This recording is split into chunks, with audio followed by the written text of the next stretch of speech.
That's why I'm trying to make a better way. Whole new crib in a better place. Get my people out the hood, we'll see better days. Tell a fan sorry, y'all let them wait. Shit up there like a Saturday. Listen to me how beat speed up like a battle. Yo, what up, guys? This is your boy Kofi with KO Sports Talk, back at with another video, man. And in today's video, guys, we're going to be talking about that recap game against the Washington Commanders and that heartbreaking loss at the score of 18-15. And also why Matt Eberflus and his coaching staff, their seat is getting really hot. And I don't really entirely blame this on Matt Eberflus. I blame it on the higher-ups. I blame this on Ryan Poles, and I blame this on the McCaskies. But before we start this video, guys, make sure to like and subscribe, and make sure to hit that notification bell so you can get the latest and greatest in regards to Chicago Bears news, and not only Chicago Bears news, but just Chicago sports in general, any sports in general. And also, of course, guys, as you know, I live in LA and the Dodgers, especially where I live at. Dodgers are pretty big right here, so root for the LA Dodgers. So hopefully they might win today against the New York Yankees today, but sweep them. But that's neither here nor there. But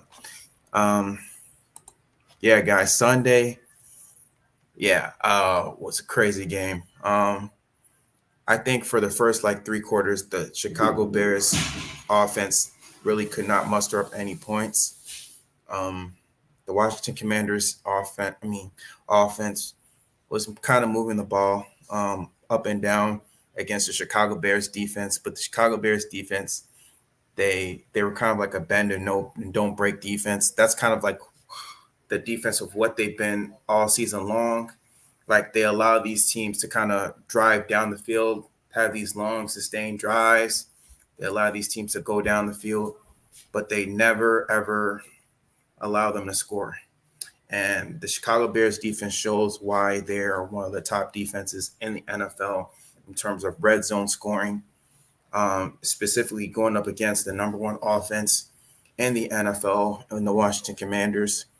I mean, Jayden Daniels, even though he didn't have a really good game, I mean, he had an all right game according to certain metrics, but besides that 52-yard pass that he made to Noah Brown, I mean, other than that, before that 52-yard field goal, he had a pretty good passing game. He had a little over 250 yards before that, 260 yards, but no touchdowns up until that point. But the one play that I did see from that game, everybody's talking about, that everybody wants to know, of course, is that Tyreek Stevenson play where he pretty much just turned his back to the crowd. People are saying that he was taunting. Whether or not he was taunting the fans or whether he was talking to Chicago Bears fans, the fact that Matt Eberflus did not call a timeout during that play to make sure that his guys were set, it's pretty much an indictment on him. Definitely an indictment on him, because the previous play, he gave up a 15-yard play, which set up that Hail Mary, and they're playing in defense, and he was being questioned about it, and people were saying, why did you give up that 15-yard play in order to set up that Hail Mary? And he was saying it wouldn't have mattered either way, because we've always practiced that play so many times. We always play prevent defense, specifically when it comes down to the 2-minute drills. We always practice that play, and Cap and Jay Hood, they were questioning Matt Eberflus about that whole situation, about why he just did not punish Tyreek Stevenson that whole play, why he didn't even punish him. And he was saying, well, he already addressed it. He already addressed the team about how sorry he was. And They didn't even, punish him. They didn't even bench him. They're not going to bench him at the game. But I mean, the fact that they didn't even, um, that they're not even gonna, they didn't bench him, they didn't like reprimand him or anything, is pretty much an indictment on the head coach and specifically on what his philosophy is. Because I mean, if you see a play like that, if you see one of your players, they are not being set, especially when there's a live football game still going on, that falls on the head coach. That definitely falls on the head coach. And and like I said, this is not the first time that Matt Eberflus has blown many games. I mean, he's done this so many times throughout his tenure with the Chicago Bears, even going back to the Indianapolis Colts days where he was serving as a defensive coordinator. He's blown games. I mean, we can go all the way back to 2019, 2018, during his time with the Indianapolis Colts. But the fact that, he didn't call that timeout, he had three timeouts. He had three timeouts during the game. Um, and granted, the Bears, the previous drive, they already scored a touchdown, and previous to that drive, people were also talking about that Doug Kramer third and goal drive, that third and goal play where he had Doug Kramer as a fullback, and then you had Roshan Johnson. They were running an I formation play, and then you had Doug Kramer ended up running it at the 1 yard line, and you didn't even just run Roshan, and that caused the fumble. That play would have ended that game right there. And I just don't know, man. Like this coaching staff, they had 2 weeks to prepare for this game. They had 2 weeks to prepare for this Washington Commanders matchup. Granted, going into this game, that this was going to be a pivotal game, knowing that you're in a crowded NFC North division where you have three other competitive NFC North foes who are way above 500. They're at least 5 or 6 wins on the season. Minnesota having 5 wins, Green Bay having 6 wins, and the Detroit Lions having 7 wins. This was going to be a pivotal game, And even if, let's say, even if you did win this game, and you're still down, you still have the 7th wild card spot. You still have that tiebreaker with the Washington Commanders. You still have that tiebreaker with the Washington Commanders, whether even if you win or not, And so this is definitely going to be an important game. But the fact that you didn't have this team prepared, that they didn't score for the first 3 quarters of this game, is definitely an indictment on this head coaching staff and Shane Waldron. And Washington Commanders defense wasn't even all that great, and I get it. This is the NFL, these are world-class athletes, I get it. But at the end of the day, Caleb Williams is improving. You saw the improvement from week to week. The first 3 weeks prior to that game, when you had that loss to the Indianapolis Colts, y'all had a meeting, and those 3 games, when you faced the Carolina Panthers, when you faced who else? The Jacksonville Jaguars, and who's that other? When you faced the LA Rams, the Carolina Panthers, and the Jacksonville Jaguars, you guys had that 3-game stretch where you saw that Caleb Williams was making improvements, and then you also had that bye week where you had 2 weeks to look at tape for the Washington Commanders, see their tendencies, see what they work out, and also look at the defensive tendencies, see what types of play callings that they do, the type of defensive tendencies that in order to attack their defense. But no, you didn't do that. You didn't get Cole Kmet involved in the passing game. You now, toward the end, you kind of got DeAndre Swift going during toward the end of the third quarter, beginning of the fourth quarter, specifically when he had that touchdown run, that long touchdown run, at that long 34-yard touchdown run. DeAndre Swift kind of got going, was kind of carrying the load for the offense for a little bit, and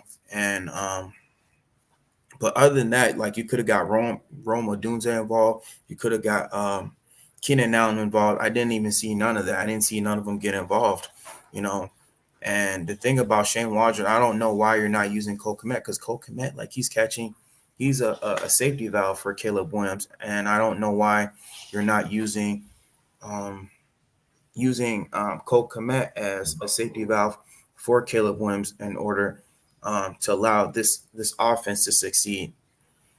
But I mean, like I said, man, like Matt Eberflus definitely was interviewed today by Cap and J Hood, and they're asking him a series of questions. But I think one of the most important questions that they asked him was definitely that timeout play, and I'm definitely going to be playing a clip right now showing that clip about what his mindset was during that whole sequence of them not calling that timeout and just allowing the Washington Commanders to just go down the field and throw that Hail Mary pass. But let me open it up for you guys real quick. I'm going to show this little clip real quick of Cap asking him that question.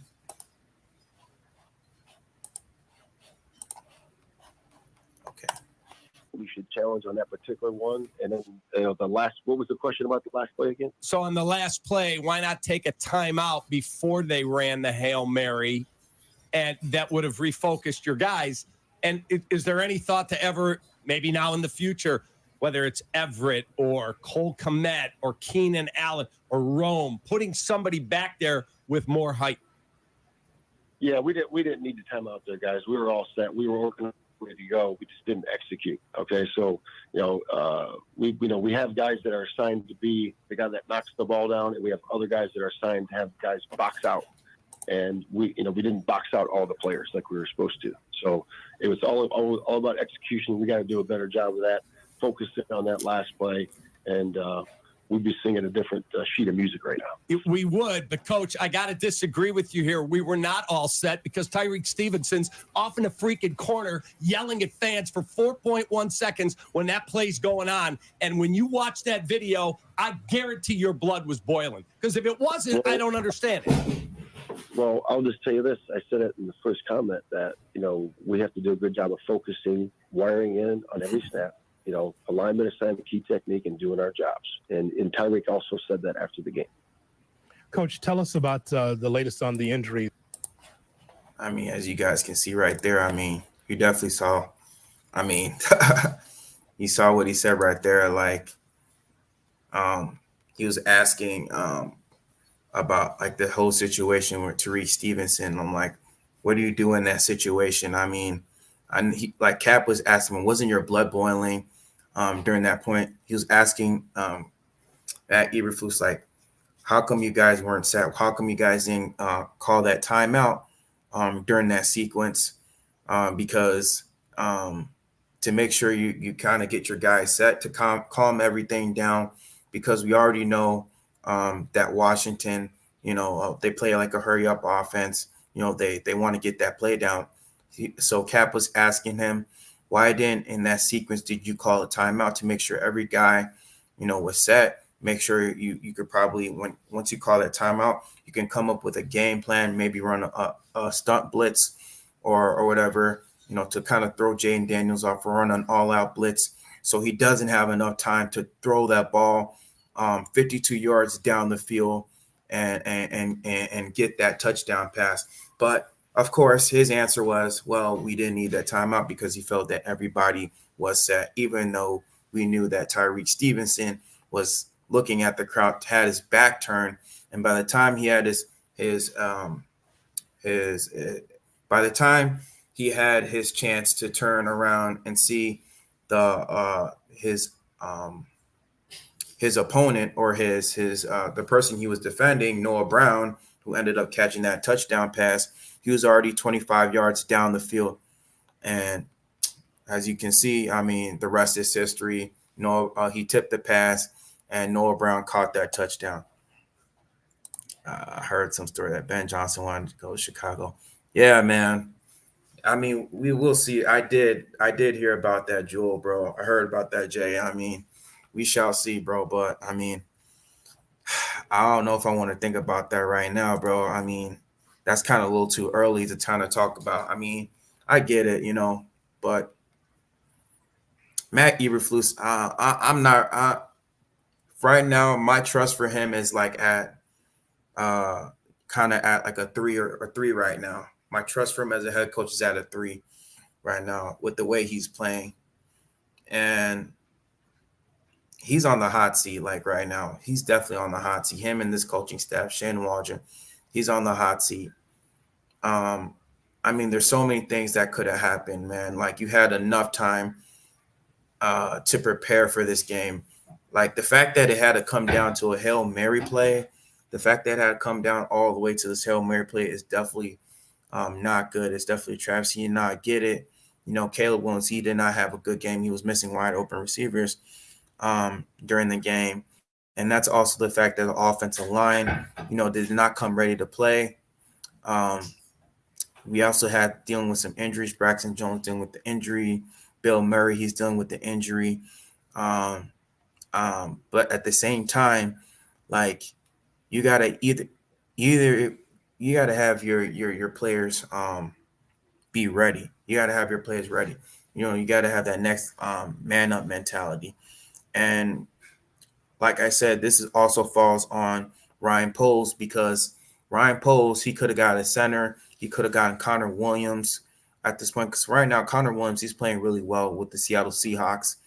The Seattle Seahawks offense is clicking on all cylinders right now. They're playing really well right now. Now, definitely, I mean, the Seattle Seahawks had their hiccups, but at the same time, like you could have addressed the offensive line during the offseason.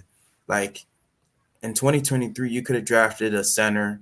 You could have gotten a left guard, a competent drafted a competent left tackle, and you could have moved Braxton Jones as a swing tackle. You kept Larry Borum. I don't know why you kept Larry Borum. You could have cut Larry Borum. I mean, of course, with Nate Davis, I definitely get the whole Nate Davis situation with you keeping him and you signing him. I definitely get that. And I definitely getting I understand that you got Ryan Bates. That was a good pickup, whether it was a good pickup or not. You got Ryan Bates, but at the same time, man, like you could have addressed this offensive line, and you could definitely see that there are holes in this offensive line. Like when we go up against these good teams, like the Detroit Lions or the Minnesota Vikings, because I mean, let's be honest, the Detroit Lions, I wouldn't be surprised if they go to the Super Bowl. The Detroit Lions are looking very, very dangerous. I mean, people are always talking about, we're going to get the Detroit Lions. We beat them last year. Even though we had Justin Fields last year, we almost beat them twice. And we already know Caleb Williams is a better quarterback than Justin Fields. So that's almost a guaranteed win. Like, no, that's not a guaranteed win. That's not a guaranteed win. It's definitely not a guaranteed win because the Detroit Lions, they're a way better team this year than they were last year. They're a way better team this year than they were last year. And it's only they're only getting better. The Lions are only getting better. You have the Cardinals who beat the Miami Dolphins, who got Tua Tagovailoa back. They beat the Chargers too with John Harbaugh. That's not going to be an easy matchup. The Patriots just beat the Jets. I've been saying that what's his name's been underrated. Drake May, he played really well against the Jaguars defense, which is pretty damn good, and against the Houston Texans. That's not going to be another easy match. And of course, we got the Packers. The Packers were another tough team who we're having like a mental hurdle against this Packers team. So that second half is definitely going to be a gauntlet. And Matt Eberflus, if you don't win these next 3 games, if you don't win against the Cardinals, if you don't win against the Patriots, And if you don't win against the Packers, then your margin of error of getting to the playoffs is like damn near like slim to none at this point, because you got to win these next 3 games, because like I said, this NFC conference is a gauntlet. You already lost to the Washington Commanders, so they already have that tiebreaker with you. And we already know they got to go up against the Philadelphia Eagles. They blew out the Cincinnati Bengals at home because their head coach and those players, they're playing for something. And so they're going to have to go up against the Washington Commanders. The Commanders are going to have a gauntlet of a match. And then you also got the Atlanta Falcons. The Atlanta Falcons, they're playing really well. And then, of course, you got the Tampa Bay Buccaneers. They're playing really well, even though I don't know about I think Chris Godwin is out. But either way, they're still a solid team. And then you also got the San Francisco 49ers, who they just beat the Dallas Cowboys. And the 49ers, that's also going to be a tough matchup, man. That's going to be a tough matchup. And so we got to win these, specifically these NFC games. These Cardinals, we got to beat the Cardinals and the Packers. I mean, the Patriots, not so much, but these NFC games, like the Cardinals and the Packers game, the divisional games are going to be important. And that's going to say a lot about this Bear team. That's going to say a lot about what Matt Eberflus is as a head coach and about what he's doing. But he's definitely going to have to step up. My confidence level and Matt Eberflus right now is at a 3 right now. Now, I get it. Like, he's great as a defensive coordinator. But at the same time, he also needs to put on his big boy pants and get this team ready to play each and every day. He didn't have this team ready to play, and that was definitely on him. And guys, I just don't know. I don't know about this Chicago Bears team, but at this point, we kind of know who Matt Eberflus is at this point. You know, I'm going to say this. Let's say if we play against the Packers, right, or if we play against the Detroit Lions and we're leading, right, or if it's a close game, right, and we're probably leading 20-17, or if it's a tie game, 20-20, if Matt Eberflus situationally loses that game, specifically these divisional games, I'm saying fire this dude. Fire him. Let him go. Fire him, because at this point, we already know what he is at this point as a head coach. And no, I'm going to read off these stats to you guys. I'm going to read off some of these stats to you. So prior to this game, right? Prior to this Washington Commanders game, Matt Eberflus, right? When he had a lead going into the fourth quarter, right?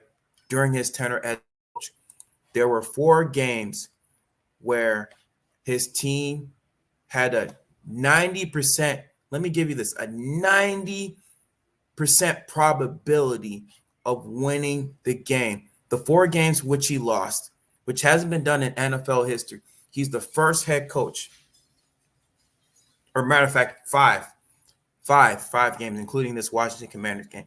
There are 5 games where the Chicago Bears had a 90% chance probability of winning the game.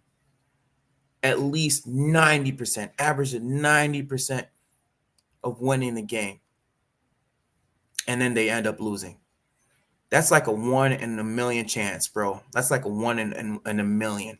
That almost rarely ever happens. That never happens. Never happens. That never happens. But it happened to us as Bears fans. It happened to us as Chicago Bears fans. It's happened to us. Now, let me read you off these 4 games. I'm pretty sure you guys remember some of these games. Let's go all the way back to 2022. We can remember all the way back to 2022, right? We can remember that Lions game, right? The Bears led the Lions 24-17. We remember that. 24-17 back in 2022, right? Fourth quarter, right? The Bears led the Lions 24-17 during the fourth quarter. And Jared Goff, he ends up engineering a 91-yard drive to Jamal Williams, and it's a 30-24 game at that point. And the Bears, they come back. You know, of course, we remember when Justin Fields, he had that 67-yard touchdown, and it was 30-31. It was 30-30 at that point. And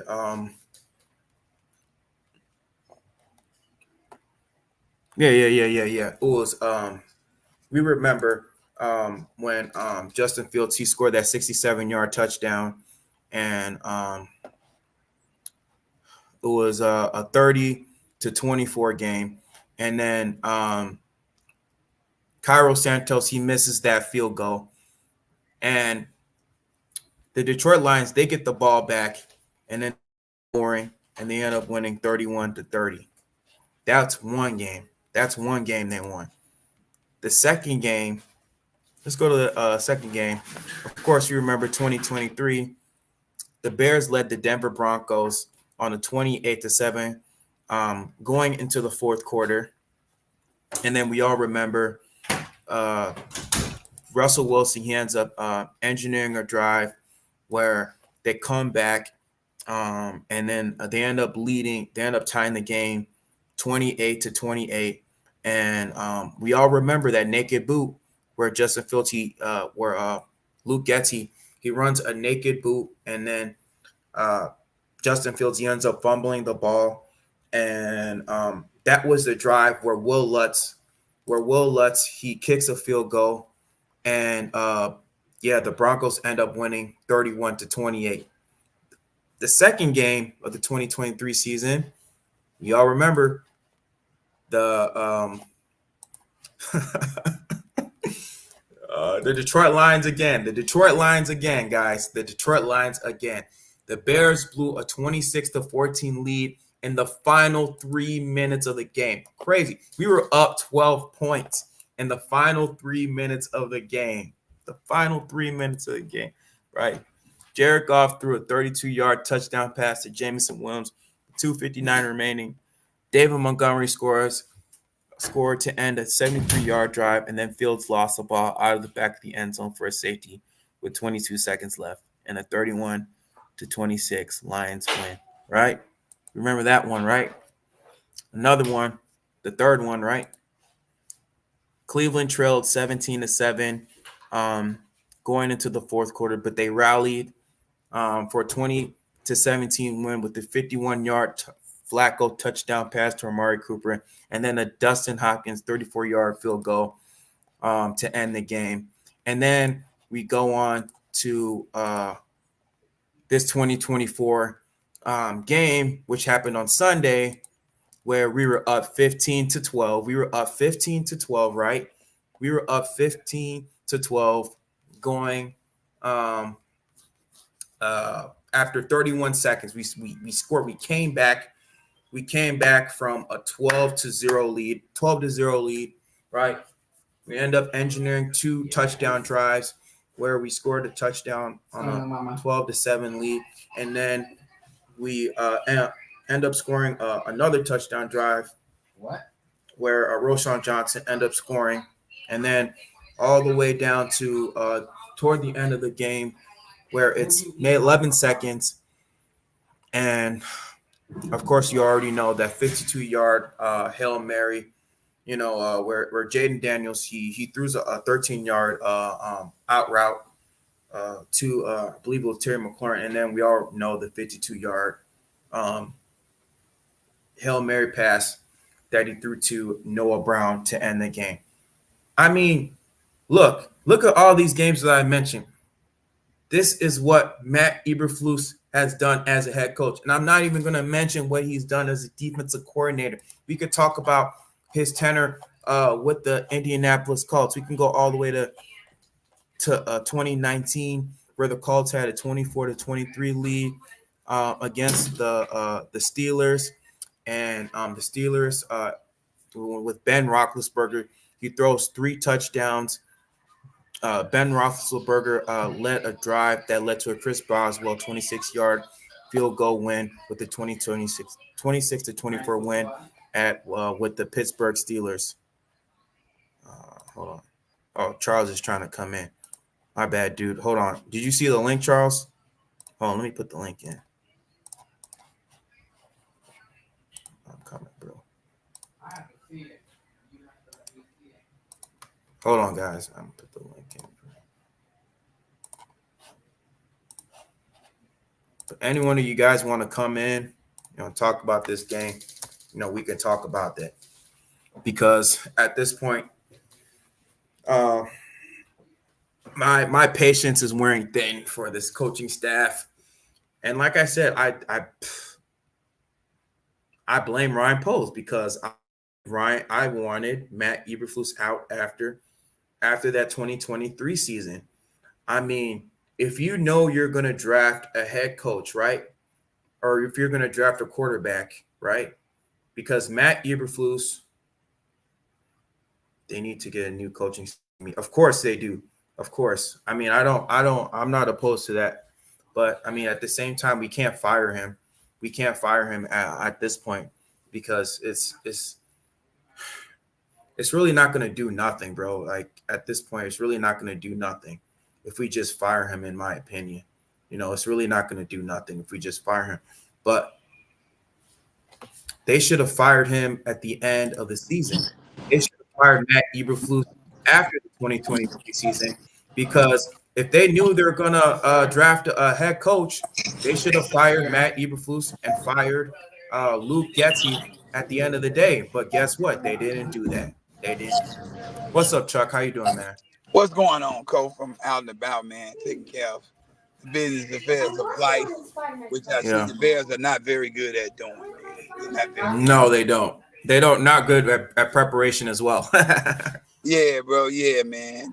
A horrible game. What's going on out there, KL Sports Talk, man? Just put that out there and let y'all know who I am. Chuck Full Damage, one biggest Bears fan, and I appreciate you guys tuning in and keeping my boy company until I showed up.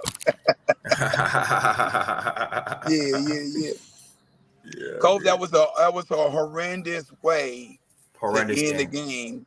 But that was the game. That was a twofold game to me. That was a game that the Bears shouldn't have lost, but did not deserve to win, bro. We didn't deserve to win that game, Cole. That was a terrible game plan in terms of how we attacked it on offense. Our defense is top 5 far and away, and it showed. Oh, yeah. It's the best, man. It's the best to me. It's the best. Our defense is awesome, bro, but you cannot win games when your offense is not scoring as putrid as it was, bro. Or it's not even the fact that they weren't scoring. If the Commanders were playing great defense, then I give them credit for the great defense that they were playing. But, bro, you just can't win games like that, bro, where you're shooting yourself in the foot time and time again. Caleb Williams deserves some of this blame because Caleb Williams, he got caught up in the fanfare. I don't care what he said after the press conference. I know what he said. He was nervous too. I don't think it was nerves, Cope. I think he got into the point where he was trying to be impressive because they had this whole ceremony before the game. Washington D.C. is where he's from. And they had this whole ceremony before the game where they had his high school alma mater football team to come out and what have you. And they gave him a tribute and they opened up the American flag and all this here. And I think he was trying to be impressive to the home crowd. I think he was trying to be impressive. And he got back into that hero ball mode, bro, where he was trying to wait for the bomb here, the bomb there, and none of that was coming. Yeah, he was looking for those big plays again. Right, none of that was coming because the Washington Commanders, they don't have the best defense in the world, but they are a disciplined defense, bro. They are not because of the coaching. They're not going to. Dan Quinn has really got them disciplined to where they're going to stay in their lanes. They're not going to get off kilter. They're not going to get out of their positions. They're not going to get out where they need to be. And because of that, it was tough for Caleb Williams to find those home run shots. This is why he only completed 4 passes for 33 yards in the first half. Not that they were playing such outstanding defense, bro, but it was because this guy was in home run mode, bro, and he couldn't take himself out of that. But I blame Caleb Williams for his porous play, even though he did figure it out somewhat finally in the end of the third, beginning of the fourth quarter. He finally figured out that he got to really start playing ball. Shane Waldron, he ran some certain good plays, and he missed out. He missed out on some of the check downs. Like certain plays, he ran some certain play calling. But I mean, we can all talk. Like I said, we could talk about that third and goal. That was a terrible call. I get that. I mean, but there are certain times in the game, early in the game, where Caleb Williams, he missed his check downs, and that's definitely got to be on him. That's definitely on him.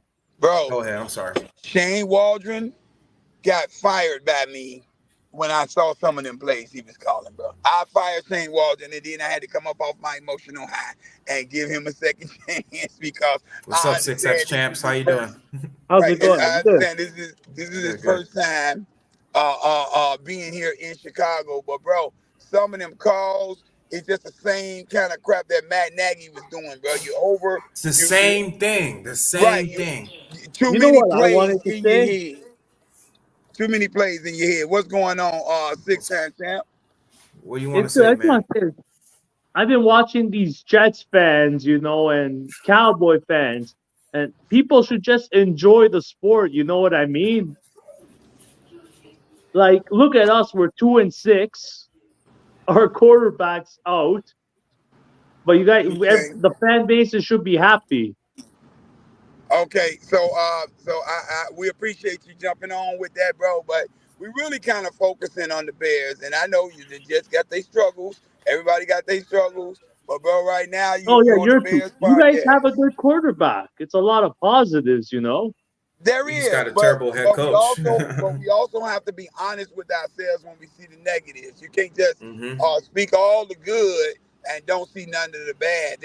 We're going through some growing pains right now. Caleb Williams is going through some growing pains, and he will get better for it, bro. I was never a fan of him, like he does his nails. It's a little weird, I mean, we're not a fan of him, but I mean, at the end of the day, we're Bears fans at the end of the day. So. Nice. I wasn't a fan going into it. Yeah. You guys watch the Bulls?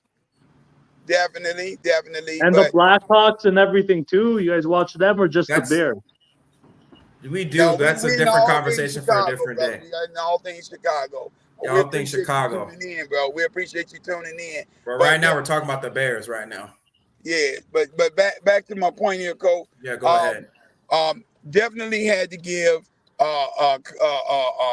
Caleb Williams his share of the blame with everything that was going on.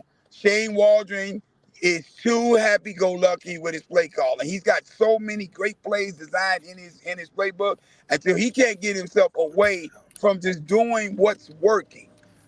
From doing to just do what's working. You don't need every play that you got, bro. You don't need every play that you got in the playbook to you guys have a tough division too. It's a tough division, you guys, this year. All the more reason why we can't afford to lose. And it stinks, you lose to a Hail Mary. It's like you have a lot of losses that should be wins. Yeah, we do. We do. I mentioned it. I talked about that just now. The 5 wins that costed us because of coaching.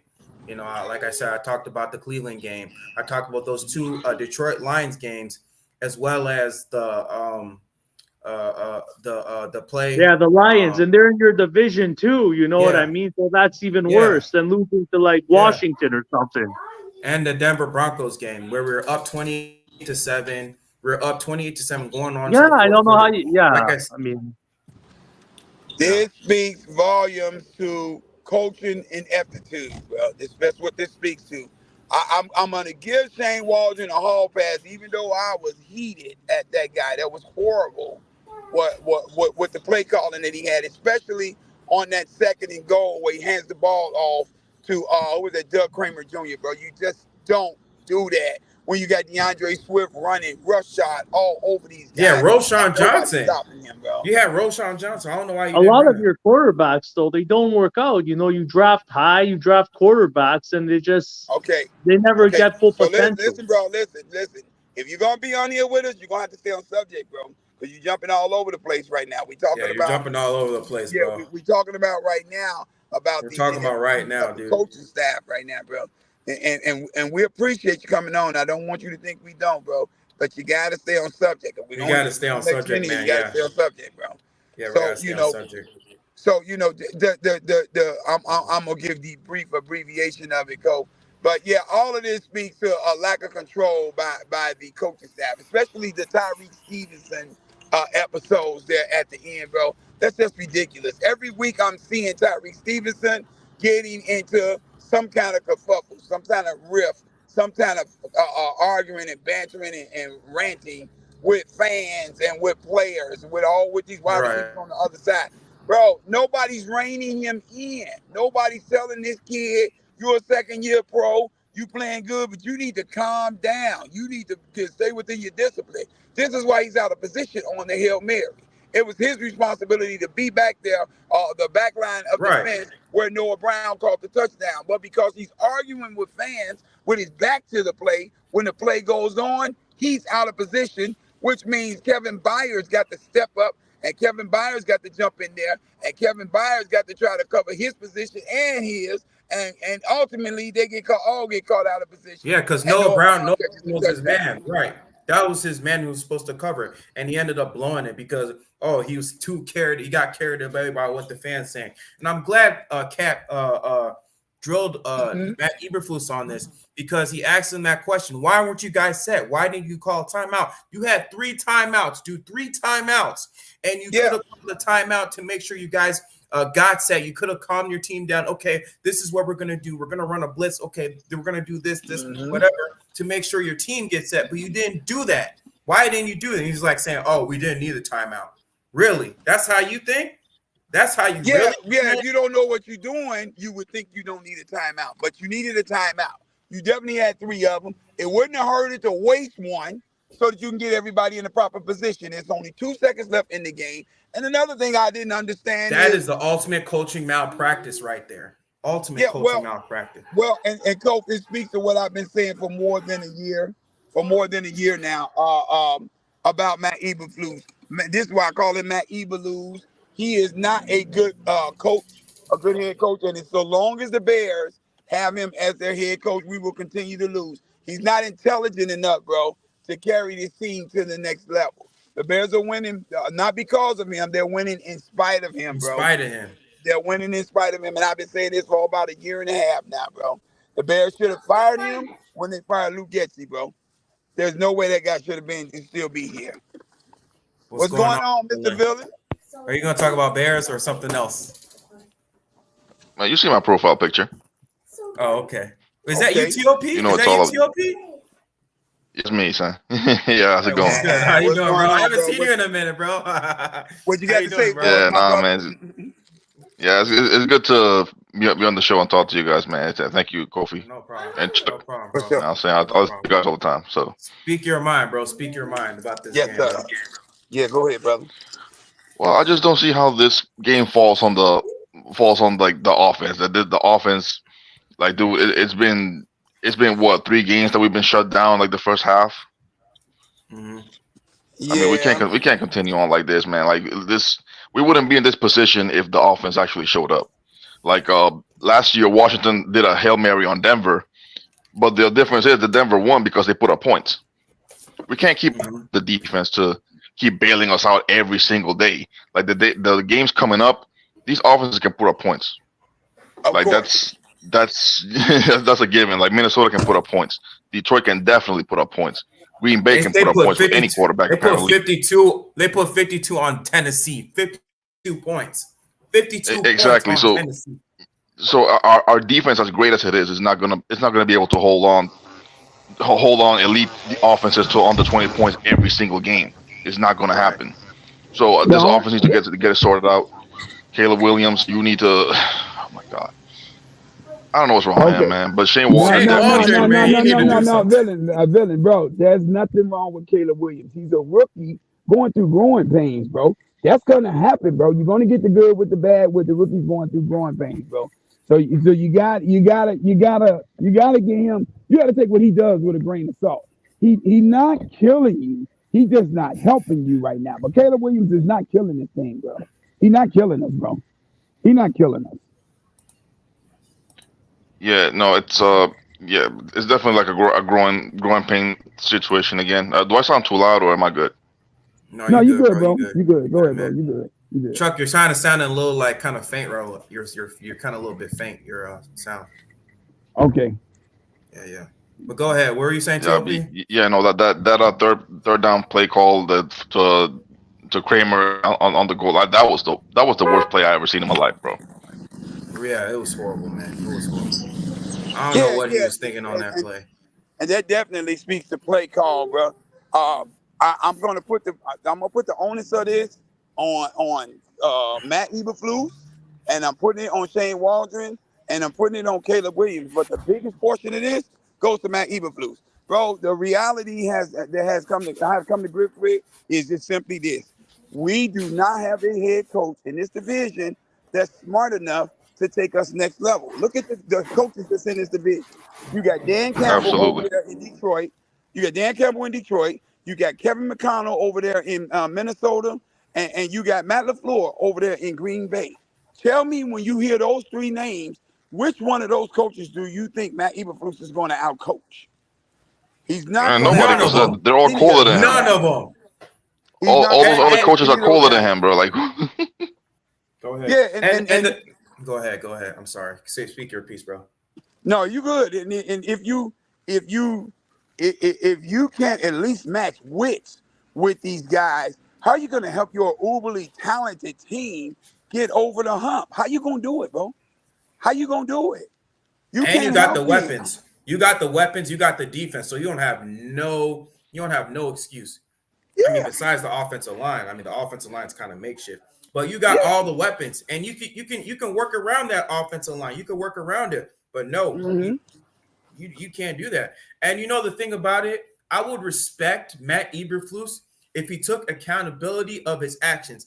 I have never seen him since he's been coaching the Chicago Bears ever take any type of accountability since he's been here. I've seen Dan Campbell take accountability. I've seen Kevin O'Connell take accountability. I've seen even Matt LaFleur take accountability for some of the coaching decisions that he's made. Even though necessarily it hasn't been their fault, Mm-hmm. they still take accountability because you know why? They are the leader and they are the head coach who is shipping this team in their direction. They are the captains of the team. They are the CEO of that team.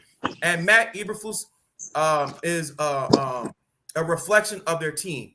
The fact that Tariq Stevenson, the fact that Tariq Stevenson did that is a reflection on Matt Eberflus and his head coaching staff. The fact that they allowed Nate Davis to start that first game of the season is a reflection on Matt Eberflus. The fact that they didn't even cut, that they waited up until week 6 to week 7 to cut Bayless Jones, even though we knew that Bayless Jones was a fumbling machine, it's an indictment on the head coach. And Matt Eberflus, like I said, if he doesn't win these next 3 games, especially some of these division games, his seat needs to get hot. And Ryan Poles, I am looking at you, and George McCaskey, I'm looking at you, the leadership, because you guys were the ones who hired this guy.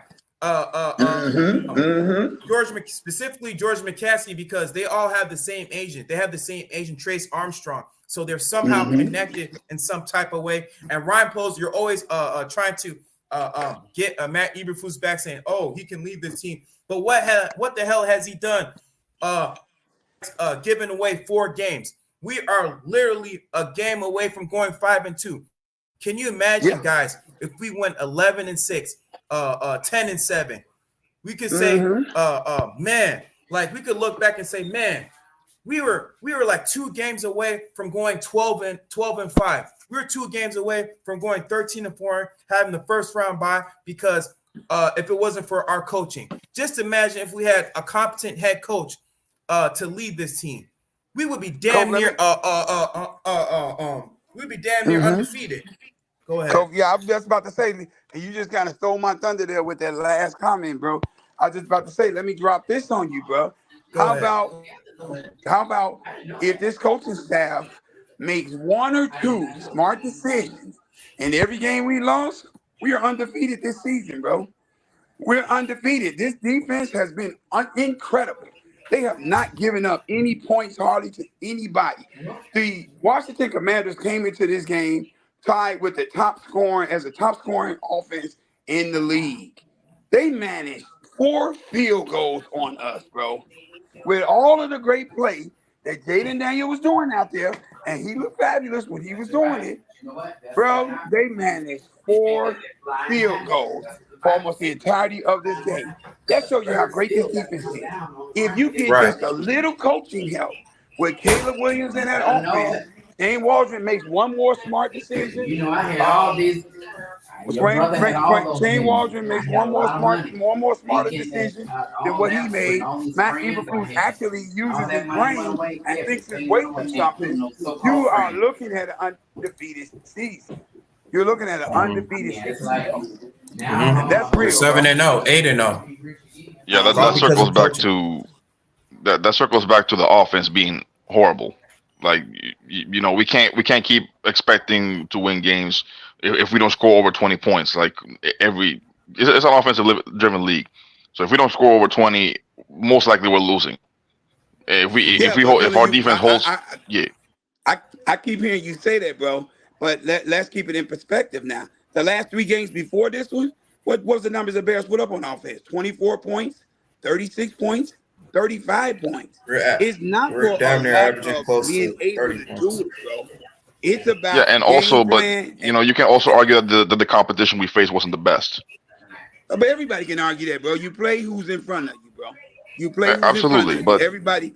I can look at the Packers record right now. The Packers are 6-2. The Packers have 1 win against what we would call a quality opponent. They beat the Houston Texans. All them other 5 wins that they got, trash teams. But is that the Packers' fault? No, it's not. They got to play who's in front of them, and you're supposed to beat who's in front of you, bro. And that's all you can do. That's all you can do. On the front end of our schedule, if you looked at it, the only true one team that we had that was a quality team was the Houston Texans. It's The back Rams. end of our schedule is where it's dangerous at, bro. It's loaded on his back end, bro. You can even argue the Rams too, the way they beat the Minnesota Vikings. The Rams, especially. Yeah. We caught the Rams. We caught a blessing with the Rams because we caught them when their receivers was down, bro. You know what I mean? They didn't have Puka Nacua and Cooper Kupp. So, and we could have possibly lost that game, bro. Real talk, bro. Yeah. Those guys were there. Yeah, exactly. But here's the point, though. We came off a bye week. We look flat on offense. Like this dude's like we're probably out here messing with the hose. I mean, who knows? Probably messing with the hose a little too much in the bye week, bro. Instead of practicing like on offense, bro. Like, come on, what is this? What are we doing? Tyree Stevenson was looking for the after party, man. Too bad we lost. He got to pull that L. Exactly. This is ridiculous. Like after a bye week, you get outplayed like that. That's embarrassing. And not scoring the first 3 quarters. That's crazy, man. Not scoring the first 3 quarters. Absolutely. That's like my main point. A 26 ranked defense in the Washington Commanders. Right. Whatever we're like, I can think of like in the Tennessee game, we didn't score a point in the first half, right? Or did we? Yeah, we didn't score like a field goal. Offense. All that came from the defense in the Tennessee game. It came from the defense. We didn't score. Yeah, exactly. And then the Indianapolis game, we were slow on the first half, and then all these other games we've been slow in the first half too, and this is ridiculous. Only thing I'm gonna say to that, bro, is when you got a rookie QB, bro, you're gonna have growing pains. It's gonna be ups and downs like that. You're gonna blow some games. Your rookie's not gonna help you. You're gonna blow some games that you shouldn't have blew and what have you. So that type of stuff is bound to happen. I'm not as much concerned with the offensive output and whether or not we're capable of scoring as I am concerned with the lack of discipline that the coaching staff is exercising on these players. Tyreek Stevenson is running wild, bro. He's been doing this since the beginning of the season. I have yet to see one coach rein him in, bro. When Caleb Williams gets out of his body and gets caught up in the fanfare and tries to play hero ball, I have yet to see Shane Waldron or Matt Eberflus go and grab this dude by the collar and rein him in and tell him stick with the game plan. Stop doing all this stupid stuff. I don't understand what they are calling coaching over here. And right now, we don't look like we're ready to coach our way out of a brown paper bag. And if we keep going, bro, we're going to be an embarrassment of a team. I got us with 10 wins. And, Coach, this is why I've been like I've been, bro, all year long. When everybody me too. I had 10, 11. Yeah, when everybody talking about the Bears, when they talk about the Bears, you know, going to the playoffs possibly and all of this here, my whole goal just for the Bears to get to 10 wins. Give me 3 more wins than we had last year, and I'll see progress. I don't care if we don't make the playoffs, because right now, that's too high an expectation for me. I need to see that this coaching staff has the ability to coach first. I need to see that they can rein in any players that's on this team that's lacking discipline, and they know how to get them there. And I need to see that Matt Eberflus is intelligent enough and smart enough to know what to do when the plays happen. I'm going to say this, Kobe, and then I'm going to give you the mic, bro. You remember that pass play down the middle of the field when they were when Washington was trying to drive, and they threw a pass to Terry McLaurin. Terry McLaurin. I think Tariq Stevenson blew his coverage. That was a he pass. Caught a ball and dropped it. It was a low pass. He caught it and dropped it, and it hit the turf. It was as plain as the nose on my face. I saw it while I was watching it live. Matt Eberflus, I guess, didn't see it. And the worst part was, even the announcers was like, I don't know if he caught that. Matt Eberflus refused to challenge the play. It's like his brain does not click when it comes to this stuff, bro.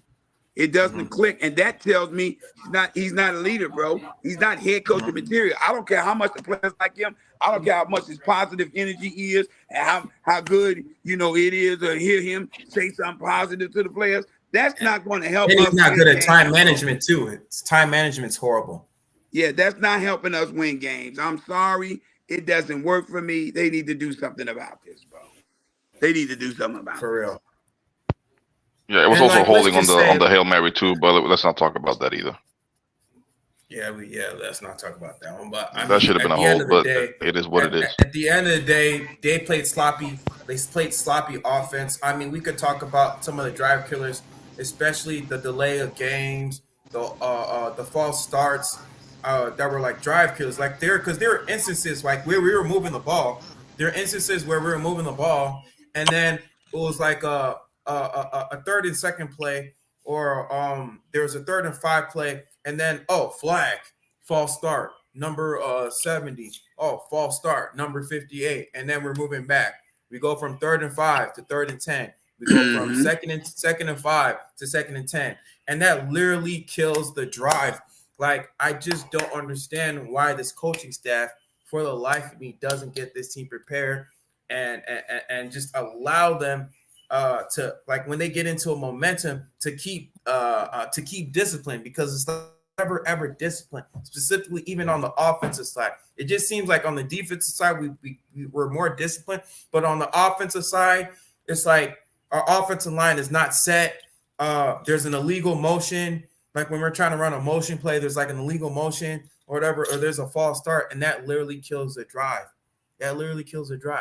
And if we would play a little bit more disciplined football, then we wouldn't have to rely on going to a Hail Mary play all the way toward the last drive. That's definitely on coaching, and some of the players have to have better execution as well. So yeah, this offensive line is horrible. I mean, Tevin Jenkins gets hurt every week. We still have a center even. Like the only anchor we have is Darnell Wright, and this guy Jones went down. I mean, what's going on with this offensive line? It's horrible. I mean, yeah. Well, it could be a left tackle. I don't know why, for the life of me, Chris Morgan is still on this team. Chris Morgan is horrible. They need to get rid of. They should have got rid of Chris Morgan as well.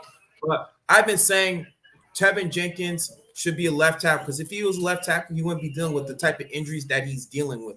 But like I said, I mean, coaching, man. Go ahead. Yeah, and for me, bro, my question is, where's Ryan Bates? We went and got this guy.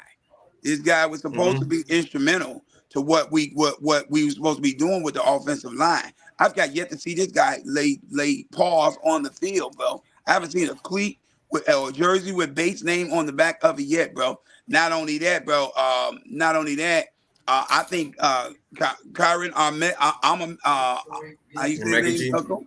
Omegaji, yeah. Yeah, bro. I think that dude is going to be a stud. To me, just taking him too long to figure out how to use this kid. He came in and he actually made some noise, bro. I thought he played solid for his first time ever being out there. Now, he had some mistakes. He gave up some pressures, on Caleb Williams or what have you. But that guy's going out there. He's playing with some force. He doesn't look like Braxton Jones was getting bull rushed to death. He doesn't look like that, coming off that edge. And I think that kid's going to figure it out, and he's going to be exceptional for the Bears at that position. The only thing I will say at this point is we need to get a real coach in this town, bro. Yeah, it's not any players. I won't put nothing on players. I hear what you're saying, Villain, about struggling on offense or what have you. I don't think this is a player issue. This is more of a coaching issue and it's more of a discipline issue. And these are the things that your head coach is supposed to bring to the table that he is unable to bring to the table. This dude's just not capable. He's not capable, bro. We need to get rid of him. Yeah. Like I said, like all three other head coaches in the division are colder than him. I mean, this dude, he needs to go like he needs to go on a tear. He needs to at least go like have a winning record in the division in order to keep his job. It's like, not even that, bro. I'm gonna be honest with you, bro. It's not even that for me, bro. He doesn't need to win in order to keep a job. He needs to show that he has the ability to coach. That's all he got to show, bro. Even if you take L's, show the ability to coach. He hasn't showed me that yet, bro. I'm looking for it. I've been looking for it for the past 3 years. Where has this dude showed you that he can coach a team to victory? If we get up against it, where's the play that he's going to call that's going to be a game changer, that's going to get us out of the fix, that's going to help us win? The only thing I keep seeing him do is figure out a way to blow games for us, bro. And that's real. And like I said, I mentioned those 5 games where he's blown those calls. Those 2 Detroit Lions games, that Denver Broncos game, and the Browns game, and this past game. Mm-hmm.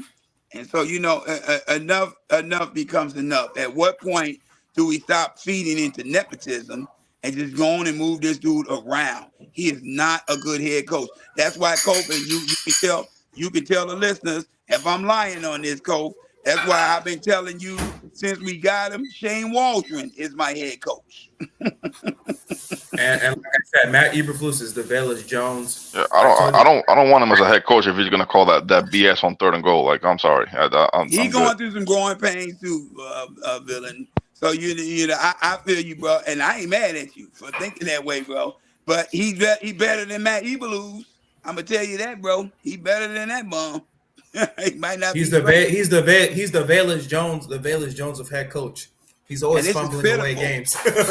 Instead of fumbling balls, he fumbles games. Yeah, he fumbles games, exactly. Bro, he's got an exceptional team in his hands, and he don't know what to do with it, bro. This is a great team that is built, bro. And Ryan Poles, if he's not careful, that dude is going to cost him his job, bro. He's going to cost him his job. You done worked your butt off. Me as a head coach of this team together. Put me as a head coach of this team. I don't know. Just quick question. Do you think the not having Kyler Gordon and Brisker out there was costly, or because our defense still held their own? No, but the Commanders still had a lot of yards on there. At all, bro. To answer your question, I don't think it hurt us at all. No, it didn't hurt us because of the scheme of defense that we play and the talented players that we got on defense. They were able to fill the gaps. The only gap that the defense had was the one that Tyreek Stevenson gave him at the end of the game, bro. That's the only gap, bro. They played great. They played great. We have a top 5 defense. Our defense is exceptional. We just got to get it figured out on the other end and need a coach that knows what to do. Jesus, can we get a coach in Chicago? I'd rather have Lovie Smith back, bro. I'm not going to tell you no lie. Hell yeah. I'd rather have Bill Belichick at this point, bro. Is Bill Belichick around? Nah, you don't want Bill Belichick. Bill Belichick don't want Caleb Williams. He'll trade that dude. Oh, hell no. Yeah, he'll trade that dude. Let's get Ben Johnson, right? People are talking about Ben Johnson. You know, Ben Johnson wanted to come here if the Bears he would have wanted to come offered. here. He wanted to come here, but he wants to be the head coach. You can't bring Ben Johnson in to be your offense I'll coordinator. make He him a already head got that coach. job. I'll like, heck yeah, come in. Yeah, Like, let's make him a head coach.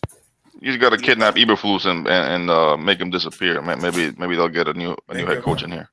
Make him disappear. I'm not advocating for this YouTube, so don't put words in my mouth. Hey, but Villain, we appreciate you coming on, bro. You gave some very thoughtful insight. Yeah, no problem, man. I'm gonna slide out now because I got stuff to do, man. Y'all have a good one, all right? All right, you too, my brother. I'm a little over. I was going to end the stream. I was going to do part 2 of my week 9 pickups. I didn't want to do it. I'm a little bit over an hour. Okay. Well, it's up to you, Cole. You know, you slide it in if you want to. You want to do the week 9 pickups real quick? Yeah, we just got to do the abbreviated version of it. Yeah, we're gonna have to do like extremely real quick, like fast in a hurry. Okay. Right, Can you put them on the screen? Yeah, I'm gonna do that right now. Okay. Give me a quick sec. But hey, guys, if you're listening and tuning in, man, make sure to subscribe and make sure to hit that notification bell, guys. Thanks y'all for tuning in. All right, let me get it up real quick. Yes, sir. All right. Can you see it? Yeah, that's pretty good right there, bro. Okay. All right, so Thursday, we have a Thursday night matchup. Of course, this is on Prime Video. Prime Video, they do it every Thursday. But so far, we got the New York Jets versus the Houston Texans. The New York Jets are favored by 2 points. Who do you got this game? How in the world do they favor the Jets to beat anybody at this point? Give me the Houston Texans all day, bro. The Jets keep finding a way to give games away. And I'll take the Texans plus the points just to be on the safe side if I'm a betting man. But yeah, I got the Texans winning this outright by 3, bro. Maybe something like 28-25. Bro. Aaron Rodgers is a hotbed mess right now, bro. Yeah, he's cooked, bro. Yeah, he's refusing to throw the ball across the middle of the field. He's throwing it every pass. If you go look at his game film, Dan Orlovsky was talking about it, bro. To the outside, bro. It's on the outside of the hash marks, bro. It's on the outside. So give me the Texans 28-25. I think they haven't won a game since they fired Robert Saleh. So yeah, I think that streak is definitely going to continue. I'll say give me the Texans by 3 points as well. So give me the Texans. Next game, we got the Falcons at the versus the Cowboys. Atlanta's favored by 3. I'd say, yeah, give me the Falcons to win this game. It just seems like the Cowboys right now are going through a free fall right now after that loss against the San Francisco 49ers last week. They did kind of took a lead at one point, but it's just like they just kind of blew it. The Dallas Cowboys kind of blew it, and it just seems like, they got injuries going on, with their defense, and they don't even got no running game. So, and the Falcons, their defensive line is pretty solid. And of course, they got, Kirk Cousins. I'd say, yeah, just give me the Falcons to win that game by, I'd say by 3. Cowboys killing these former sales, bro. Give me the Atlanta Falcons 28-24, bro. The Cowboys just keep finding a way to shoot themselves in the foot, and it takes Dak Prescott and CeeDee Lamb too long to get going, bro. 28-24 Falcons. All right, next game, Bills, Dolphins. Bills are favored by 6. I think this is going to be a little bit of a close game now that Tua is back in the fold. So right now, I kind of have the Bills. Of course, I have the Bills winning this game, but I think this is going to be a little bit of a closer matchup. But I have the Bills winning by 4. I don't know if they're necessarily going to cover the 6, but I have the Bills winning by at least 4 points. This is going to be a little bit of a high-scoring matchup, but I'll give me the Bills to win. Yeah, I'm with you on the Bills to win. I think the Bills fade that 6, though. I think they win probably by about 8 points or something. Bills seem to have Tua's number a little bit. They get his guy Fitz. And Tua just coming back, bro. He rusty. I don't know if he's ready to run up on the Bills right now. Give me like a 38-30 victory for the Buffalo Bills. Okay, cool. We got the Bengals versus the Raiders. Cincinnati is favored by 7.5 points after that blowout loss they had to the Philadelphia Eagles. I'd say this game, give me the Cincinnati Bengals to win this game, even though they are having a little bit, and they're sucking kind of at home. But so far, They like I said, I mean, they got Joe Burrow, and I think they're gonna have a get right game with this game. And the Raiders, they're raiding right now. They suck. They got rid of Devontae Adams, and like the whole team is in disarray. They don't have a quarterback, so I'd say give me the Bengals to cover the 7.5 points. Yeah, talk about a team missing a running back. Joe Mixon is a heartbreak for the Cincinnati Bengals. Him leaving, that killed them, bro, because they don't have no It did. balance on offense. But that being said, the Raiders are the get healthy, get well quick team that they need to run up on. So I got the Bengals winning this. I think it's gonna be closer than what it appears, Coach. I'm gonna say maybe like 17-13, the Bengals. I don't know if they score a lot on the Raiders. Mm-hmm. All right, next game, we got the Browns versus the Chargers. The Browns are coming off an upset win against the Baltimore Ravens. Jameis Winston, he had a crazy game against the Baltimore Ravens. I'd say give me the Browns to win this game. I have the Browns. This is going to be my other upset game. For some reason, I have the Browns winning this game. I think Jameis Winston, when he came into this game, he kind of gave this team a little bit of a jolt. And I think this is definitely going to continue with this game. The Chargers, their offense kind of moves a little bit slow. I mean, they have a great run game, but it's like, and they got a great defense. But I think for some reason, I think the Browns offense is kind of going to get a little bit going. But I think this is also going to be a little bit of a close game. I would say give me the Browns to cover this game by at least 3 points. I said this is going to be like a 20-17 game. Okay. Yeah, the Chargers, they have an offense that moves like their feet are stuck in the mud, bro. I understand what Jim Harbaugh is doing. He's playing it close to the vest. He's a very smart, very, very witty coach, unlike what we've got. So he can keep the team alive. But at some point, you got to throw the ball down the field, bro. And right now, I don't think he has any receivers that Justin Herbert can reach, bro. Justin Herbert is a gunslinger, and he's got it playing, like it's in a run-heavy style of offense. That just doesn't work for a player like him. Plus, against a team like the Browns, who are dynamite on defense, and they have always been since Myles Garrett got over there.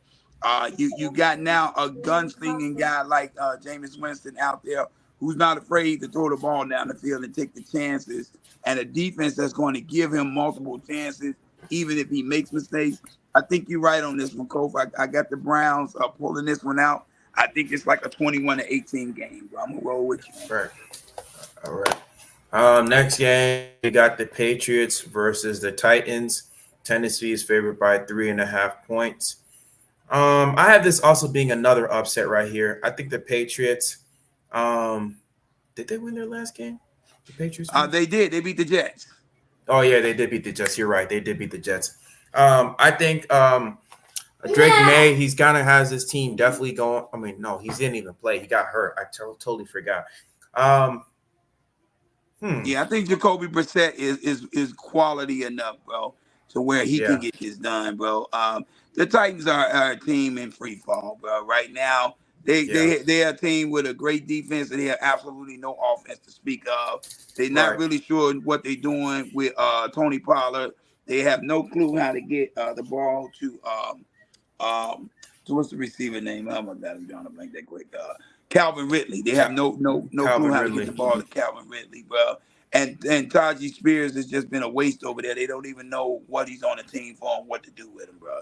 Dynamite young. Let's not forget about Tony Pollard. Tony Pollard's not really doing nothing. I mean, Tony Pollard can only do what they allow him to do, and they just keep trying to make this be a passing offense when it's really a run heavy offense. They need to swap coaches with the LA Chargers, bro. They need to send Jim Harbaugh over there to Tennessee and send whomever their coach is with the Titans, send him over to the Chargers. Yeah, because they want to pass in Tennessee, but they got a run heavy style offense. And on the flip side, Jim Harbaugh wants to run all day, but he's got a prolific passing quarterback that he doesn't use. Right, a prolific passing quarterback, bro. I think he's like ranked 26 right now in passing yards. It's crazy. Give me a 2-win streak for a 2-game winning streak for the Patriots. I think the Patriots pull this game out maybe like I want to say like 18-10 or something like that. Good choice. Good choice. I respect that. Next game, we got the Commanders versus the. Oh my gosh, come on. We got the Commanders versus the Giants. Washington is favored by 3.5 points. They're coming off of a crazy upset win against the Bears on a Hail Mary. And like I said, the Commanders are going to the Giants Stadium. They're favored by 3. Give me the Commanders. They're on a roll right now. I think with that win against the Bears, that definitely boosted their morale. And I definitely think this is definitely going to continue. Cliff Kingsbury and Dan Snyder definitely got this team clicking, and he's going to keep that, having them motivated, especially against this Giants team, because this is definitely a divisional game. I think this is definitely going to be closer than expected.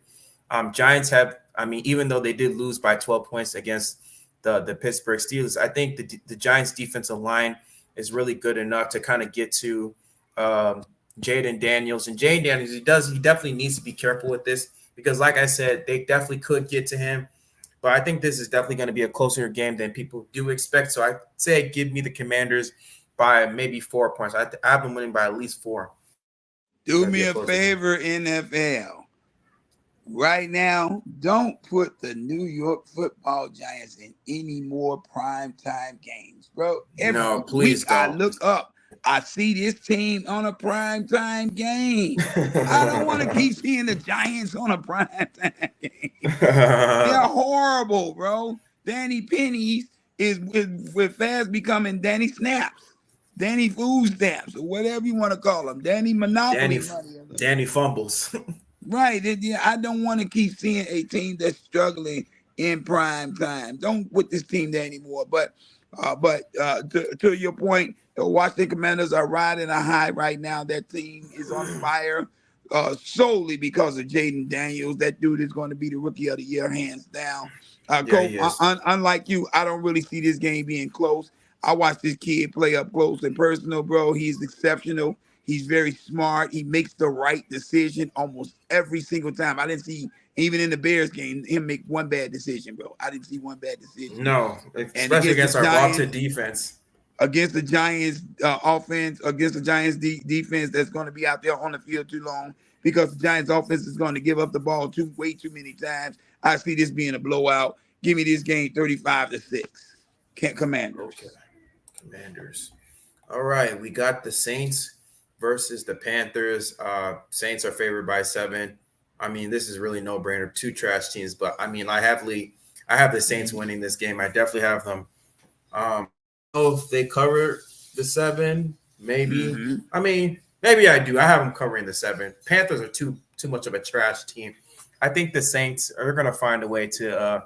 I think they're going to keep it close at first. But going towards the end, I think this is definitely going to go away from the Panthers, because the Panthers are such in disarray. And so, give me the Saints to win. I have them winning by 10. Okay, this is one of those division rivalry games where and you know what they say in the division rivalry games, you can throw the records out the window. Yeah. And when you look at both of these records, that's exactly what you want to do with them. Throw them out the window, because they both terrible. But that being said, the Saints are just a more talented, more disciplined football team than the Commanders. I do expect the Commanders to come here and put up whatever their semblance of a fight looks like. But I do think that the Saints pull away. Give me Alvin Kamara all day. If you're building fantasy teams, get him out there, people. Give me Alvin Kamara for 2, maybe even 3 touchdowns in this game. I'm gonna give the Saints to win 21-13. Okay, fair enough. We got the Broncos going to Baltimore, Maryland, M&T Bank Stadium. Ravens are favored by 9.5. That's a good game there. That's going to be a good game right there. I think this is going to be a little bit of a close game than people expect, because Broncos, they got a really good defense. Number 1 defense in the league, bro. Yeah. I think they're number 2, Bears. Behind the Bears. But I have the Broncos. I have the Ravens winning it, but I think this is going to be closer than expect. I don't think the Baltimore Ravens are going to blow out the Broncos team, because I think, like I said, the Broncos defense is pretty stout. and I think they're gonna keep the Ravens offense at bay. So I'd say give me the Ravens to win by like maybe 5 or 6 points. Yeah, there is a pattern developing with these Ravens. What you see in their wins, you see them explode on offense and build up a huge lead, and then his defense, which is a shell of his former self, lets everybody walk back into the game, bro. So if you're talking about covering points, this is not the team that you want to take the points with. You don't want to take the Baltimore Ravens to cover the points. That being said, they're one of the most electrifying offenses in the game right now. Derrick Henry is Zeus off of Mount Olympus. He put the lightning bolt in the bottom of his shoes, and he is taking off, bro, running everybody over. I don't see how they're going to really stop them, even with that great defense over there. Broncos will have their opportunities. They will make some plays against Lamar Jackson, but I think ultimately they just don't have enough on offense to compete with this team. And I think the Ravens pull this out probably in a decently close game. I know Bo Nix just had a coming out party before anybody stoned me on that. I just don't see him doing that 2-3 games in a row. Oh, But that being and said, plus the Cleveland Browns, they kind of gave you the blueprint on how to kind of slow down their offense, and so I think you're gonna look at some tape from the Cleveland Browns game, who they beat the Baltimore Ravens, and they're gonna look at it and see how to kind of slow down Lamar Jackson in this offense. yeah, But I but have the Baltimore still, Ravens winning it. I still think the Ravens pull it out, something like 27-21, something along those. I have them winning by like 6 points, like 27, 21, 20, Yeah. 28, 22. Yeah. That sounds about right. Yeah. Next game, we got the Eagles versus the Jaguars. Philly is favored by 7.5. I mean, of course, give me the Eagles to win this game. I don't think this is too much of a competition. I mean, the way the Eagles dominated the Cincinnati Bengals, I think they're gonna do the same thing to this Jaguars team. I mean, even though the Jaguars, they played very competitively against the Green Bay Packers, the Jaguars right now, the Jaguars, they don't compete right now with the Eagles, and so. Yeah, I'd say give me the Eagles to cover at least 7. I have them winning by like 7, 8 points. The Philadelphia Eagles versus the Jacksonville Jags. I'm mad at the Jags right now, bro. That's exactly what they are to me. They're Jags because they jagged a game that they should have won against the Green Bay Packers. They had their opportunities. Green Bay gave them every chance. Malik Willis. You couldn't beat Malik Willis. Come on, dude. Yeah, you had every chance to pull that game out, and you didn't. That being said, they are disarray. Doug Peterson, along with Matt Eberflus, will be looking for another job that season's in, bro. There's no reason why a talented team like that should be struggling like they are. But that being said, Saquon Barkley is going to have a field day. Jalen Hurts looked like he's finally got his sea legs back under him. You just saw them run. I forget who the Eagles beat, but they beat the brakes off of them. The Cincinnati Bengals, 37-17. At home, they beat them at home. Yeah, at their own stadium. They beat them 37-17, and the Jags aren't going to be much more or much better of a competition than the Cincinnati Bengals, bro. So I see the Eagles winning another blowout. Give me 2, possibly 3 touchdowns of Saquon Barkley. I'm gonna take last week's score and put it on this week's game, 37-17. Hey, if you have Saquon Barkley on your fantasy, please pick him for this game. If you have Saquon Barkley, this is the game to pick him for. And you know what they always say, Jag stands for just another gross season. And they're having a gross season. That's a good one, Cole. That's a good one. Next game, we got the Bears against the Cardinals. They're going to face the Cardinals at home. Arizona is favored by 1 point. I don't know if I should pick this. You game. Want me to start in, Cole? Yeah, you start, man. You start. This is happily, girl, happily. After this past weekend's embarrassment, I see this Bears team lighting the Arizona Cardinals up on offense, bro. I see numbers coming out of this offense. They were embarrassed. I think that Caleb Williams reignites the fire. that had him rolling for the last 3 games. And the Arizona Cardinals, they have a suspect porous defense.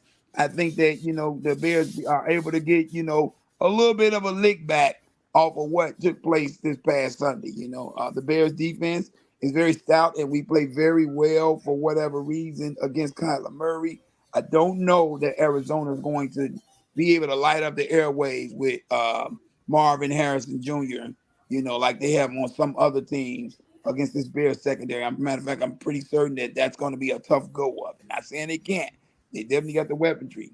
But that being said, I think the Bears put up another 30 burger in this game. I think we win this game something like 30-17. I'm gonna have the Cardinals winning this game. I think this is gonna be an upset. I know. Cope, Bears you done fan. jumped off the wagon, man. I jumped off the wagon, bro. What are they gonna beat us with? Man, I'm like, after I saw that game against the Commanders, bro. I mean, like, it's just this coming off the bye week and then going up against the 27th ranked Washington Commanders team. I feel like this Bears offense is kind of gonna fall flat against the Cardinals for some reason, some way. I don't know how, but I feel like this is gonna be a trap game for the Chicago Bears. I'd say Cardinals win by maybe 3 or 4 points. Now, Cope, let me ask you $1 million question. Oh my God, I can't believe I'm saying this, but yeah. Cope, let me ask you $1 million question. How in the world can this be a trap game when the Bears are at the bottom of the division and coming off of an ill-fated loss? Who are we looking past them to go to, bro? I don't know. I just feel like, we are a better team. I feel like we got a better roster than that team, but it's just, I don't know, man. Like, it's just something about the Cardinals that just screams like they're gonna have that little trap game against us, You can only call it a trap game, though, Cole. If we're looking past them, bro, there's no way we're looking past them, bro. I don't see how we could look past them. Yeah, I don't know. For something in my gut is telling me that this team's gonna win. Hello. Oh, shit. Hello. Can you hear me, Cole? Yeah, it's kind of a little bit faint though. All right, hold on. You want to come back hold in? Hold on 1 second. All right.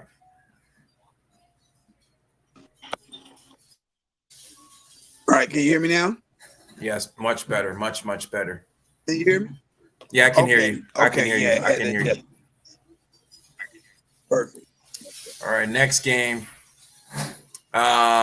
We got the Packers versus the Lions.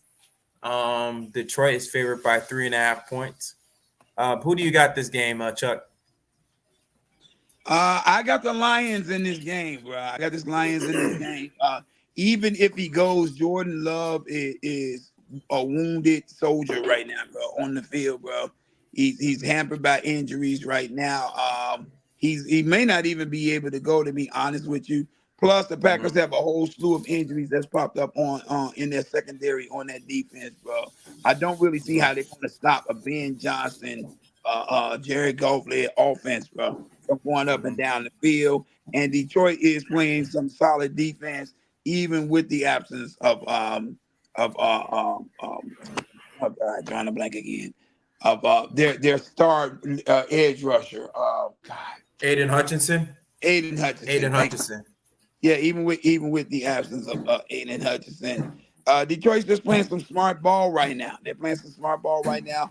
They're executing on offense at a very high level, and Green Bay can't afford to get too far behind on this team. Otherwise, this will be an early blowout, and Green Bay, as they have been known to do, are going to be making a push at the end to try to get back in it. Give me the Lions winning like 35-26 or something like that. If there's any team that's going to come out in the NFC and represent the Super Bowl, it's definitely this Lions team. Top to bottom. This team is Super Bowl caliber ready. I mean, Jared Goff is playing at an MVP level. Defense, whether they have Aiden Hutchinson right now, they're playing at a Super Bowl, Pro Bowl level. Just give me the Detroit Lions to win this game. I think this is going to be a blowout. Something screaming to me that the Detroit Lions is definitely going to be a blowout. If there's any team in the NFL that could beat or that can compete with the Kansas City Chiefs, it's this Detroit Lions team. I think they're far and above the best team in the NFC. Not the NFC North, but just the NFC conference overall. So I'd say, just give me the Lions to win this game. Right now, the Lions are playing everyone with reckless abandon. They have no fear, bro. They're not fearing anybody. Like you said, Jay, it's a revenge tour. Yeah, from last year. I think they remember from last year that NFC championship game, that definitely stung. And so, they remember that. They're coming with vengeance, bro. They're coming for blood. So, give me Detroit. Yes, sir. Yes, sir. Yeah, so, give me Detroit in the game. I'm being nice giving the Packers 26 points, but I think most of that's going to be in garbage time anyway, bro. That's going to be in garbage time, kind of like what they did to what the Minnesota Vikings did to the Packers. But, it's going to be a blowout. Next game, we got the Seahawks versus the Rams.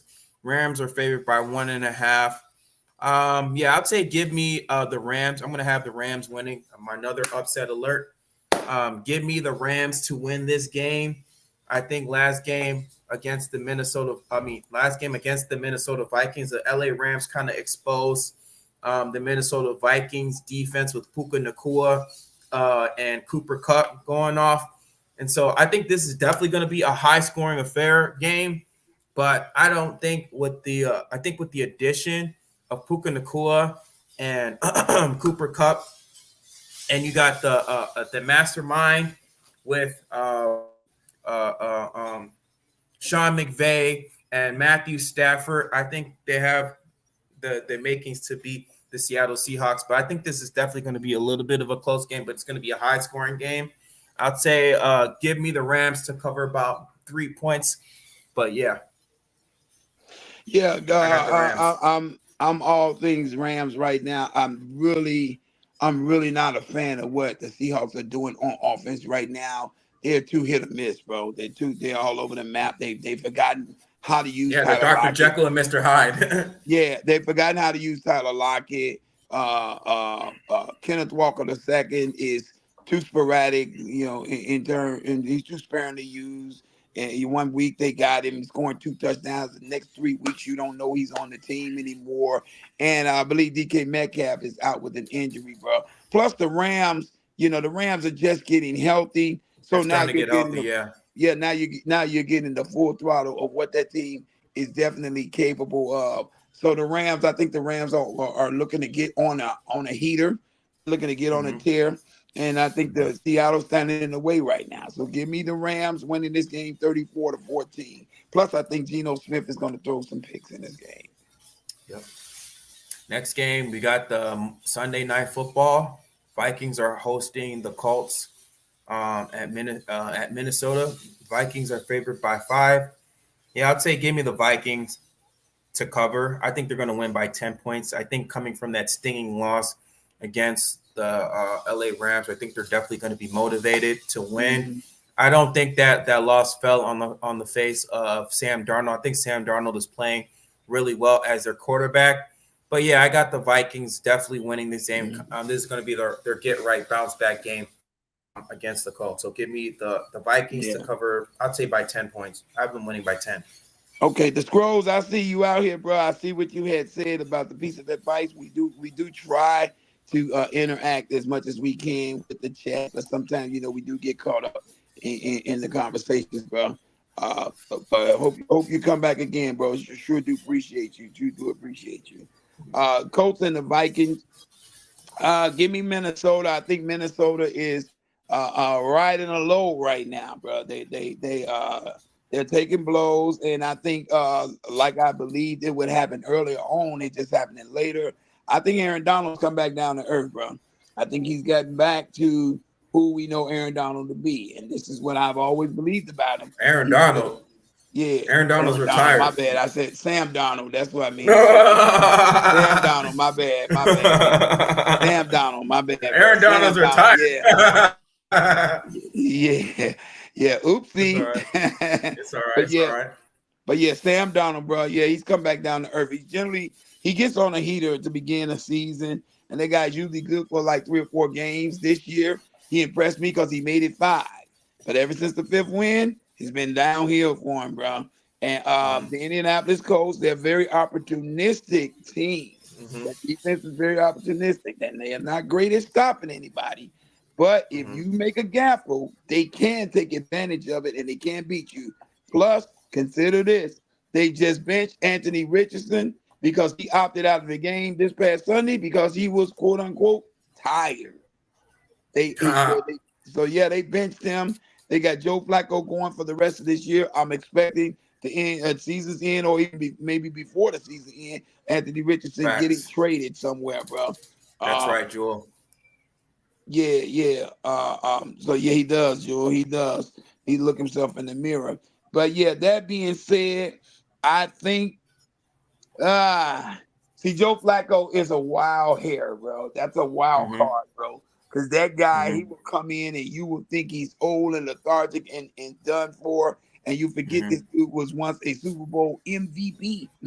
This guy had one of the best Super Bowl MVP runs. Yes, he did, bro. That being said, the Vikings are at home. They play lights out at home generally. I think they overcome whatever gaffles Sam Darnold has in this game. And I think they pull this game out 27-24 Minnesota, bro. I respect it. Next game. We got last for week 9. We got the Chiefs versus the Buccaneers. Kansas City's favored by 8.5. Yeah, I'm not betting against the Chiefs. I have the Chiefs winning this game.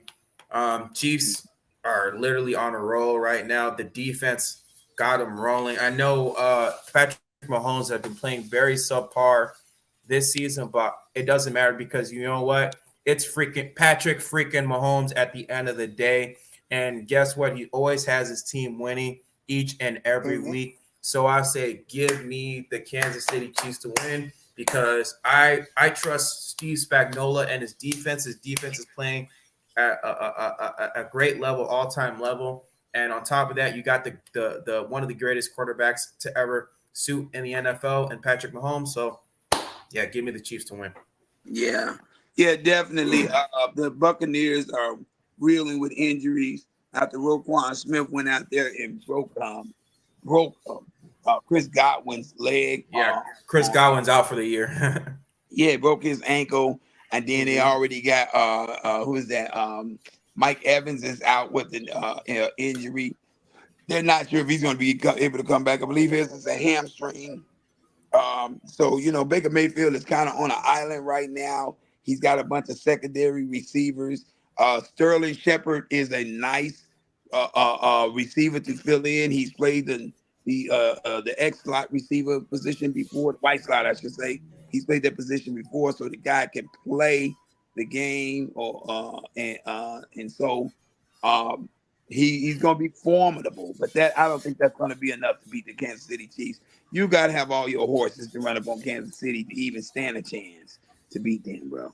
And they just don't have the horses. Give me the Chiefs in the blowout too, Jewel. 28-6.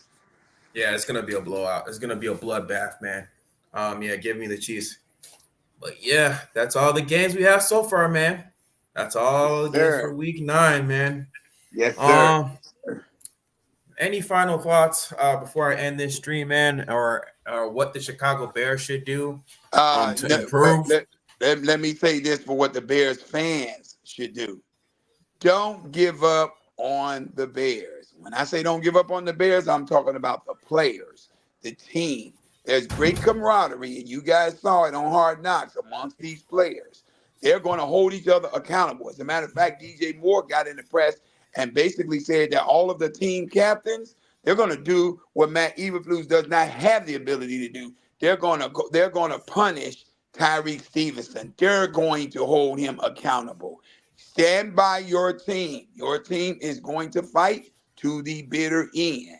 The coaching staff, get rid of that. But your team, they'll be here when those guys are gone. When this coaching staff is gone. Stand by your players. Don't give up on this team. Still got us getting 10 wins this year. All right. You're speaking to the choir, man. You're definitely speaking to the choir. I'd like to thank all the guests for coming. Jewel, I'd like to thank TOP for joining today, a.k.a. The Villain. Scrolls, Daryl Shaw, thank y'all for coming. Of course, you, Don Burr. I always know you coming. You're a secret Bears fan, Don Burr, for always coming. But yes, what he is. He's always on Chicago Bears content creators channels. Yes, he is, sir. But like how we always end it here, guys. Thank y'all for coming. How we always end it. Claws up. Bear down. All right, guys. Peace. And That's why I'm trying to make a better way. Whole new crib in a better place. Get my people out the hood, we'll see better days. Tell a fan sorry, y'all let them wait. Shit up there like a Saturday. Listen to me how I beat up like a battle.